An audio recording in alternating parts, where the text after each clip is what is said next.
So Vivian, what is the second trait of empathy? The second trait is connecting with others by being a good listener, asking questions to help understand what others are feeling, and building trust by being honest and mirroring positive nonverbal cues others give. So let's talk about the first trait, listening. Why do you think listening is so important? I think listening is very important, and I've definitely noticed that when I work and I tutor kids. I tutor for bar and bat mitzvah, and so that's like when Jewish kids are 13 and they learn how to chant the Bible in Hebrew and sing in front of a lot of people, which is scary for everyone to sing. Usually public speaking is hard for that age. But this one girl that I was working with, particularly, it was a challenge. She had quite a significant stutter. And so we were working on reading, and I was taught to work on reading first before the singing part. And so we were working on reading, and it was really, really a challenge. And it was months, like 3 months in, and we weren't getting anywhere. And she was frustrated, and I was frustrated. And finally I was like, okay, let's stop. And I asked her what would be helpful for her. And I listened to the way that she learns, and she talked to me about it, and she said, whenever I sing, I don't have a stutter. And so I was like, oh my gosh, had I asked you first, that would have been really helpful. So I listened to her about her style of learning, and we sang everything, and then it was way more fun, and it was really successful. She was very proud of how she did. It wasn't frustrating anymore.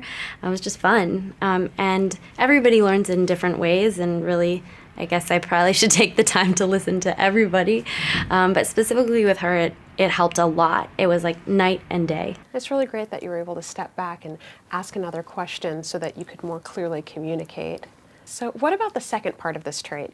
The second part is building trust by being honest and mirroring positive nonverbal cues others give. So being honest to build trust definitely makes sense, but you talk about mirroring. What's that? Sure. So mirroring is just what it sounds like. It's actually echoing another person's body language. It often works on a subconscious level, and it helps to build rapport between two people. Can you show it? Sure. I don't quite understand. Sure. So, for example, with Ronit sitting here, if she had more of a closed body language, I would then mirror that. And it's subtle. It's not something that's exaggerated. So we might be sitting next to each other on that closed body language.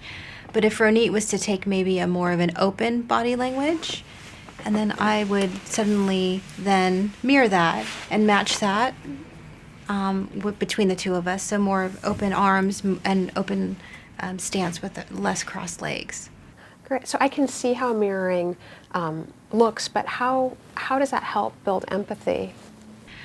Well, it helps to connect two people, and it's something you want to be aware of, definitely, because you might be communicating something that you don't mean to communicate. For example, Ronit right now is making really great eye contact with me, which her nonverbals are communicating to me that she wants to interact.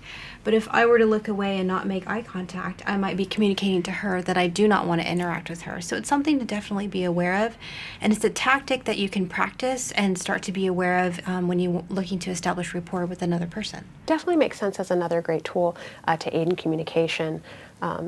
And actually, we do bring this up in another lesson, but having that sort of cultural sensitivity, because body language, it could mean something very different depending on where you're from. Yes, absolutely. It's something to be aware of and to be sensitive to, and also to observe within yourself.